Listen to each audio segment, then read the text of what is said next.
오늘 우리에게 주신 말씀은 로마서 5장 1에서 11절입니다.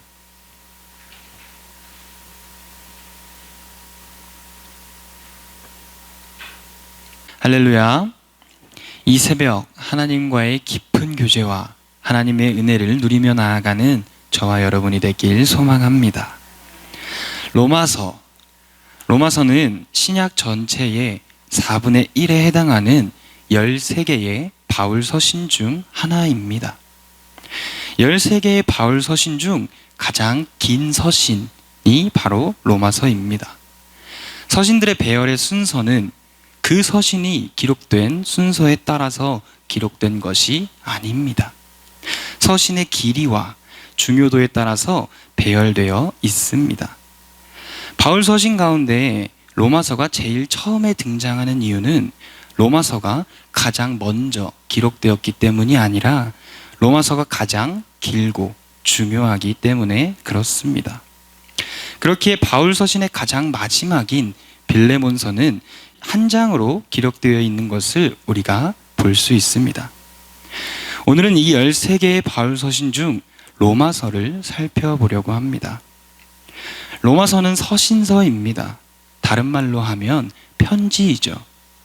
바울은 자신이 설립하지도 않았고 한 번도 가보지 못한 로마 교회에 편지를 보내고 있습니다. 그렇다면 로마 교회에 무슨 목적으로 편지를 작성하였을까요? 이 질문에 관해서는 바울은 로마서에서 이 편지의 목적에 대해서는 말하지 않습니다. 이것이 우리에게 큰 의문을 던져주지만 여러 가지 해설들을 보면 바울이 로마 교회에 편지를 보낸 첫 번째로는 로마 교회를 방문하여서 그들에게 복음을 전하고자 했기 때문입니다.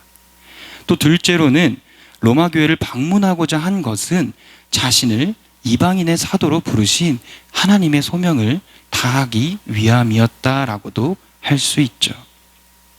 그렇다면 이 로마서에 나타나는 주요 타이틀, 이 타이틀은 크게 4가지로 나눌 수 있습니다. 첫 번째로는 하나님의 의가 있고요. 두 번째로는 이신칭의가 있습니다. 세 번째로는 율법이고 네 번째로는 종이라는 이 4개의 타이틀이 중심 타이틀입니다. 첫 번째로 하나님의 의는 바울 신학의 핵심입니다. 이 하나님의 의라는 용어를 로마서에서만 사용하고 있습니다. 바울이 말하는 하나님의 의는 그 의의 개념은 구약적 유대교적 전통에 깊이 뿌리를 내리고 있습니다. 그는 이스라엘을 선택하고 언약의 관계를 맺으며 그 안에서 역사하시는 하나님과 선민 이스라엘 사람들의 사이에 그 관계성 속에서 이 개념을 사용하고 있습니다. 즉 언약 사상의 의입니다. 인간은 하나님과의 맺은 언약을 파기하고 죄와 불순종의 길을 가지만 하나님은 끝까지 자신의 신실성을 지키는 의로운 하나님으로 증명된다라는 것이죠. 하나님께서 그들의 하나님이 되기로 약속하셨으며 이스라엘의 죄로 인해 이 언약이 파기되었기에 하나님만이 이 파기된 언약을, 계약을 다시 맺을 수 있다라는 것입니다. 인간의 힘으로는 하나님과의 관계를 회복할 수 없다라는 것이죠. 그러므로 하나님께서는 그리스도를 통해 언약 관계를 재정립하시고 인간과 하나님과의 관계를 회복시키셔서 언약이 이루어질 수 있다라는 것입니다. 오늘 말씀으로 돌아와서 본문 말씀 1절을 함께 보겠습니다. 함께 읽겠습니다. 그러므로 우리가 믿음으로 의롭다 하심을 받았으니 우리 주 예수 그리스도로 말미암아 하나님과 화평을 누리자. 아멘. 오늘 5장 말씀의 시작은 그러므로입니다. 앞에 상황이 있었고 그 상황의 결과를 말할 때에 사용되는 접속 부사입니다. 앞에 1장부터 4장까지의 내용을 하나로 압축하여서 그러므로 우리가 믿음으로 의롭다 하심을 받았다라는 것입니다. 믿음으로 의롭다 함심을 받았다. 이것이 로마서의 이 두 번째 중요한 타이틀, 이신칭의입니다. 칭의 교리는 바울이 의인과 믿음으로 의롭게 된 사람이라는 두 개념을 연합하여서 기초를 놓았고, 이는 인간의 의지와 노력이 아닌 하나님의 자비에 의존한다라고 가르칩니다. 칭의 개념은 이사야 50장 7에서 9절에서 보면 하나님의 종은 하나님께서 재판하실 때 모든 적에 대항하여 자신을 변호해 주시며 도와주시어 의롭다 하실 것이라는 사실을 말한다라는 것입니다. 역으로 죄인은 심판자이신 하나님 앞에서 그 어떤 존재도 의롭지 않다라는 것, 그러나 하나님에 의해서 의롭다 여김을 받는다라는 것을 시인해야 한다라는 것입니다. 즉, 칭의나 의는 믿음으로 얻게 된 용납의 상태를 말하는 것입니다. 이러한 용납은 그리스도 안에서 믿음을 통하여서 가능하게 된 하나님의 값없는 선물입니다. 칭의란 오직 믿음으로서만 얻어질 수 있는 것으로 우리에게 부여된 그리스도의 의로 인해서 하나님이 우리의 모든 죄를 사하여 주시고 하나님 보시기에 우리를 의로운 자로 받아들이는 하나님의 값없이 주시는 은혜입니다. 그래서 1절 하반부에서 우리 주 예수 그리스도로 말미암아 하나님과 화평함을 누리자고 말하고 있는 것입니다. 다음 2절입니다. 그로 말미암아 믿음으로 서 있는 이 은혜에 들어감을 얻었으며 하나님의 영광을 바라고 즐거워하느니라. 아멘. 바울은 이 이신칭의를 예수 그리스도로 말미암아 믿음으로 서 있는 은혜라고 표현합니다. 우리가 죄인이지만 값없는 은혜를 우리에게 주심으로, 그 은혜가 우리에게 부어짐으로 우리가 그 은혜 안에 들어가 하나님의 영광을 바라고 즐거워한다라는 것입니다. 3절입니다. 이 은혜 안에서 하나님의 영광을 바라고 즐거워하는 것은 우리가 환난 중에도 즐거워하는 은혜입니다. 사람이 즐거워하는 바는 궁극적으로 신뢰하는 것입니다.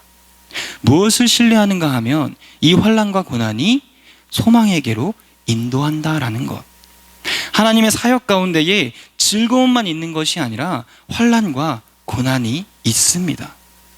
환난이 우리에게 미치더라도 그것이 하나님의 뜻 가운데 허락된 것일 때에 이를 통해 생길 유익함을 신뢰하고 바라보는 것, 그것이 소망입니다. 이러한 소망은 일상의 현실 속에서도 그 진실함이 확증됩니다.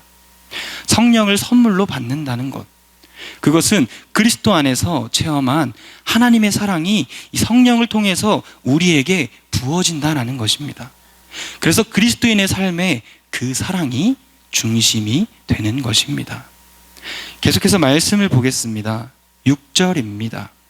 우리가 아직 연약할 때에 기약대로 그리스도께서 경건하지 않은 자를 위하여 죽으셨도다. 아멘.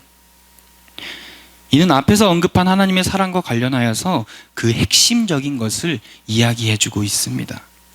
우리가 아직 연약할 때에, 즉 우리가 죄인 되었을 때를 말하고 있는 것입니다. 그리스도의 대속적 죽음을 통하여서 이 하나님의 구원에 들어가기 전, 그 하나님의 구원에 동참하기 이전에 모든 인간은 하나님과 단절된 상태였습니다. 영적으로나 도덕적으로 좋지 않은 모습들이었습니다. 우리는 하나님과의 단절된 상태이기에 누구나가 죽음으로 이르는 병에 걸려 대책 없이 살아가고 있던 사람들입니다. 그런데 기약대로 그리스도께서 경건치 않은 자를 위하여 죽으셨다라는 것입니다. 이 모든 말씀이 요약된 곳이 바로 본문 말씀 8절입니다. 함께 읽겠습니다. 우리가 아직 죄인 되었을 때에 그리스도께서 우리를 위하여 죽으심으로 하나님께서 우리에 대한 자기의 사랑을 확증하셨느니라. 아멘. 이것이 하나님의 사랑이 우리 마음에 부은 바라는 것입니다. 다시 말해서 하나님의 사랑이 은혜라는 것이죠. 예수 그리스도를 우리에게 보내시어 우리의 모든 죄 가운데에서 우리를 건져내십니다. 그를 십자가에 못 박으심으로 말미암아 자신의 아들을 죽으심으로 하나님께서 우리에게 자신의 사랑을 확증하셨습니다.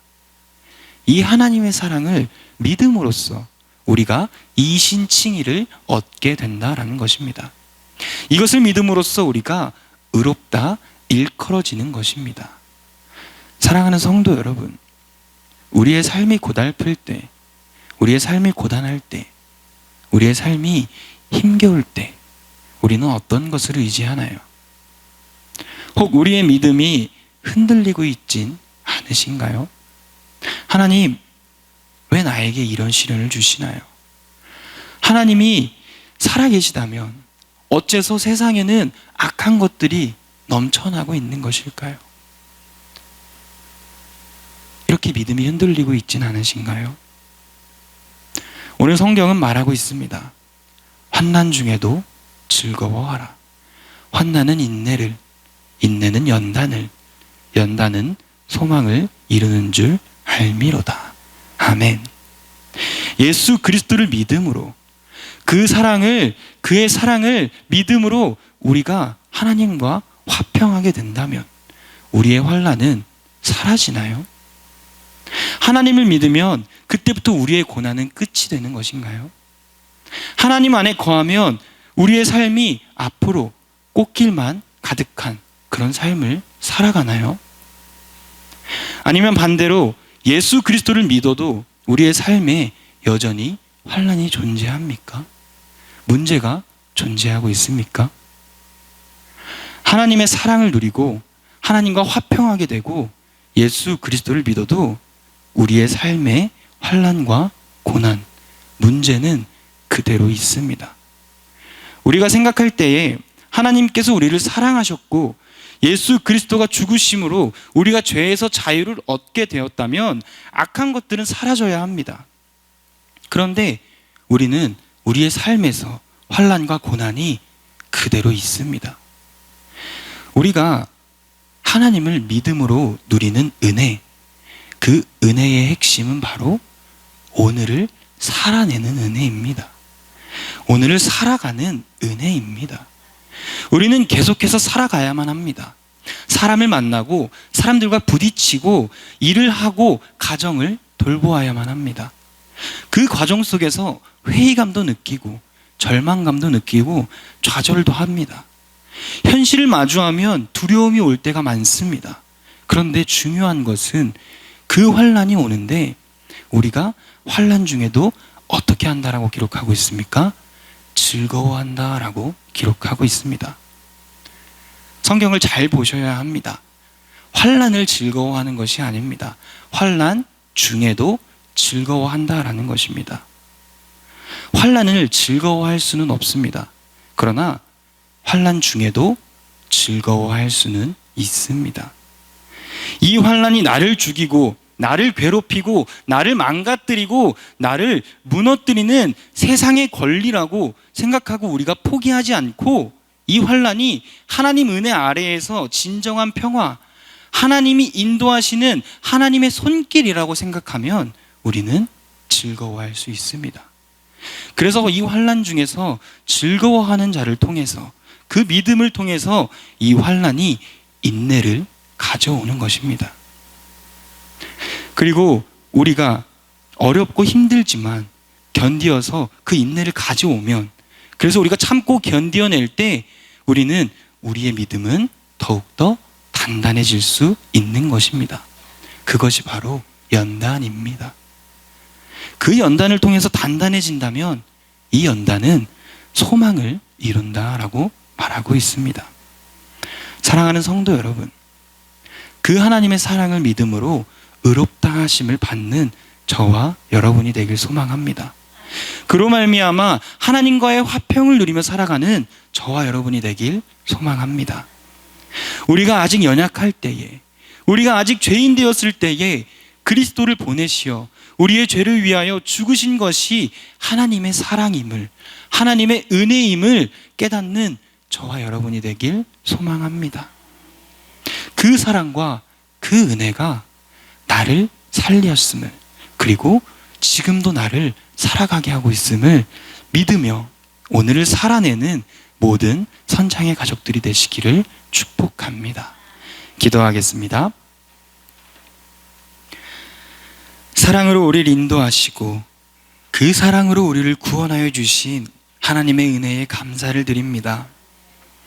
비록 우리가 연약하고 우리가 경건하지 않으며 우리가 죄인임에도 불구하고 우리를 사랑하사 독생자 예수 그리스도를 보내어 우리를 향한 하나님의 사랑을 확증하셨음을 하나님, 우리가 믿음으로 고백하며 나아갑니다. 그 복음을 믿는 믿음으로 살아가는 저희들이 되게 하여 주시옵소서. 우리의 삶에 환난이 다가와도, 고난이 우리를 올감해도 하나님의 인도하심임을, 하나님의 섭리임을 깨닫고 그것을 인내하고 연단하여 소망을 이루는 선창의 모든 가족들이 될 수 있도록 성령 하나님 도와주시옵소서. 감사드리며 예수 그리스도의 이름으로 기도드립니다. 아멘.